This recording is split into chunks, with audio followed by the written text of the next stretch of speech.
जदयू की सीटें बचाने के लिए नीतीश की सियासी चाल होगी कामयाब। तीसरे चरण में राजद को तीर से बेधने की पूरी तैयारी।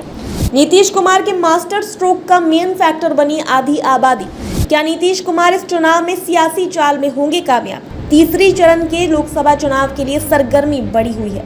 मुख्यमंत्री नीतीश कुमार ने मधेपुरा में ही अस्थायी घर बनाया हुआ है। सीमांचल की चुनावी सभाओं को संबोधित करने के लिए वह मधेपुरा से ही जा रहे हैं। सीएम 1 मई तक यही कैंप करेंगे और चुनावी सभाओं को संबोधित करने के लिए मधेपुरा से ही हेलीकॉप्टर से जाएंगे।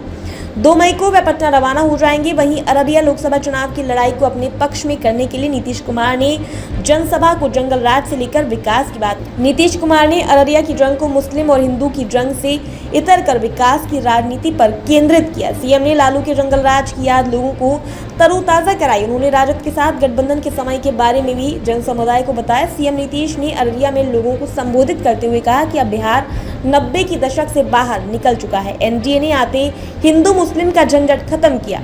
सीएम नीतीश ने कहा कि सत्ता में आते मैंने बिहार से हिंदू मुस्लिम के बीच संघर्ष की जो स्थिति थी उससे निकाला। मदरसा को आधुनिक बनाया गया। सीएम नीतीश ने कहा कि हमने कब्रिस्तान की घेराबंदी का भी काम किया, जिससे अल्पसंख्यक समुदाय के लोगों को इसका लाभ मिल रहा है।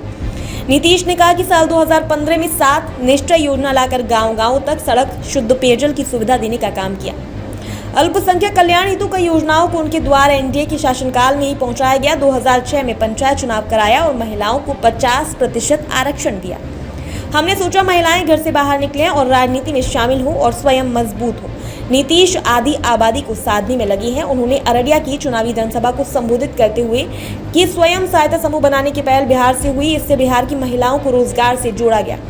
उन्होंने कहा कि इसके लिए हमने वर्ल्ड बैंक से सहायता लेकर इन समूहों को आर्थिक सहायता उपलब्ध कराई। उसका नाम बदलकर जीविका रखा। सीएम नीतीश ने कहा कि आज बिहार में 10,51,000 जीविका समूह हैं। हमारे इस मॉडल को देश के कई राज्यों ने अपनाया है। उस समूह का नाम आजीविका रखा गया है। अररिया में जनसभा को संबोधित करते हुए नीतीश ने कहा कि साल 2005 से वाजपेयी जी के साथ भाजपा में काम करने का मौका मिला।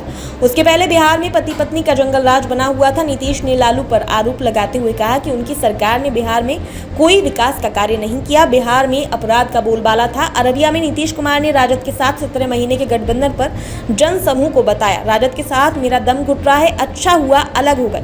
अब हम स्वतंत्र महसूस कर रहे हैं। राजद ने कोई विकास नहीं किया। हमारे द्वारा किए गए विकास कार्य को राजद भुना रहा है। हमने 10 लाख लोगों को रोजगार देने का वादा किया था, जिसमें 5 लाख लोगों को रोजगार उपलब्ध करा दिया है। शेष 5 लाख लोगों को भी रोजगार दिया जाएगा।